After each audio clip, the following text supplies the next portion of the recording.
with more of the Michigan International Auto Show special here at DeVos Place in downtown Grand Rapids. This place is packed with spectacular vehicles. Families are going to absolutely love checking out. One thing you do not want to miss is an area with our friends from Auto Image. Kirby, tell me what you do at Auto Image. Yeah, Auto Image is a restyler out of Plainville, Michigan, and we specialize in aftermarket accessories that save consumers money when they're interested in purchasing a new car from a local dealership.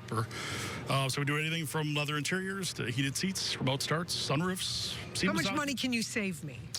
So the instance I always share is XLT F-150 is about $6,000 less than a Lariat. You can put leather interior in an XLT for about $2,000, saves you about $4,000.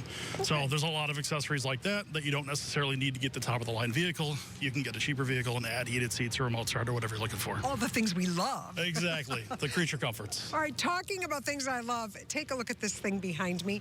This is absolutely beautiful. It's the GMC Yukon, but you guys went above and beyond. What did you do to this? So we started with the lift wheel tire package along with a matte paint protection film wrap by Lumar. That just gives a cool vibe. It really does. You can change any color car into a matte finish, which gives it that custom look that you can't purchase from a dealer. And you know, when you get inside, you definitely went above and beyond. For sure. So a custom casket interior, and then the headliner that is a Starry Night headliner that twinkles as you drive. So distracted, looking at the roof. How long did it take you to customize the roof of this vehicle? That was a 28-hour just in the headliner, so we're probably pushing 45 to 50 hours in customization. Unbelievable, but that's the kind of work you guys do. Exactly. So we can go from the normal stuff like heated seats, or we can go full-out custom builds like this one that's $26,000. I want to talk about a vehicle that everyone's going to be getting their photos next to. It's taking the Super Duty, a brand new one, and giving it that vintage vibe, that twist to the past. This is cool. Yeah, we took a standard XL F-250 and kind of made a new truck look like an old 70s farm truck.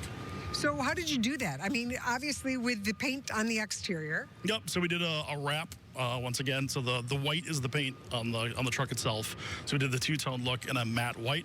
And then with the interior, we did a custom cat skin interior with the blue, like the classic blue F-250 from back in the day with plaid stitching. Yeah, you even gave it that plaid stitching, and I love it. Exactly. It's something that kind of sets it off from old, but is a new truck.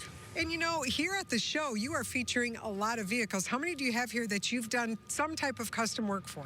We have 15 here in the house. So LaFontaine Lincoln has a few that we've built, one in the front galley, and then we have 11 here in our booth. It's absolutely beautiful. Why do you think the work you do really sets vehicles apart? Well, it's something that nobody else in the area really provides, something that, everyone that's buying a car is wanting something that might not necessarily be available, whether it be tinted windows or a sunroof. So it kind of gives them an opportunity to come here, look at everything that we built. The show is kind of a way for us to flex our muscles and kind of show what we can do, but we can pick and choose what we do for you and come up with a plan. The custom work you're doing is a big flex. It looks amazing. It's fun to look at these cars, and I love that you are a West Michigan company doing good work for all of us right here in our community. I appreciate that greatly. It's what we do. It's so cool. Well, thank you so much. I appreciate your time. Thank you. All right, this is just one of the many things you can check out. If you're looking for more action, let's check in with our friend Blake.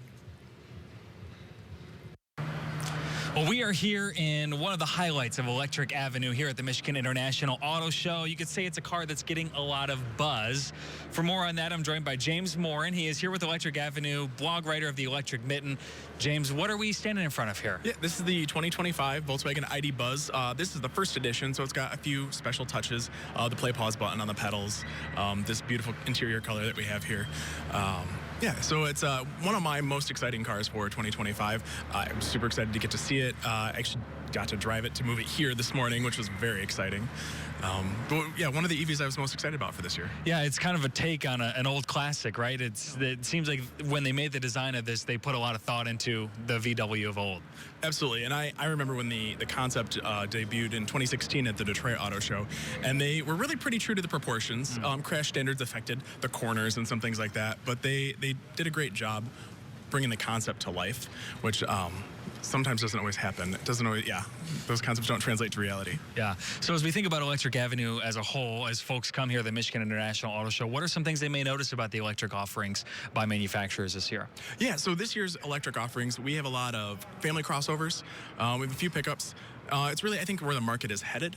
So, Ford just recently announced that they won't be making the electric F-150 Lightning for much longer. They're going to replace that with a smaller, like Ford Maverick-sized electric EV pickup truck in the $30,000 range. And they really feel that's where the market, that sweet spot is going to be, is that affordable, family-friendly, easy to park in your garage kind of size vehicles.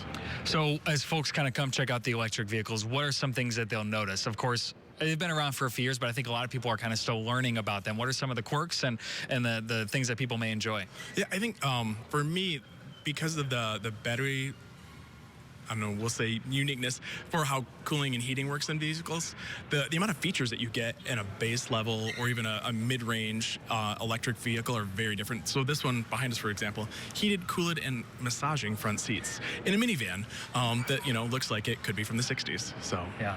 So what are there any particular electric offerings you think people should check out in Electric Avenue or across the show this year? Yeah, and that's a great point. It's we have Electric Avenue, and we will continue to do so, but there are so many EVs on the market right now that each booth has one from their manufacturer. So it's, for the first time in a long time, not the only place. There's more than one place to see all the EVs you want to here at the show. Yeah, and of course, winter's been on the minds of a lot of us. How do they handle in the snow? Is there any difference that you've noticed in your personal experience or that you hear from electric drivers? Yeah, for sure. I drive an EV every day, and one of my favorite things is because that battery's low and the motors are in between the wheels. There's a lot more traction than I would have in some other cars that I've owned in the past. Yeah, timely with all the snow we've had over the last few weeks. But of course, if you want to warm up and check out Electric Avenue, you'll be here all weekend, right? I and a few other volunteers will be here all weekend. Absolutely. Good deal. Answering your questions about Electric Avenue and checking out what all the buzz is about. Well, thank you very much, James. Appreciate your time. Stay with us. More fun is after the break.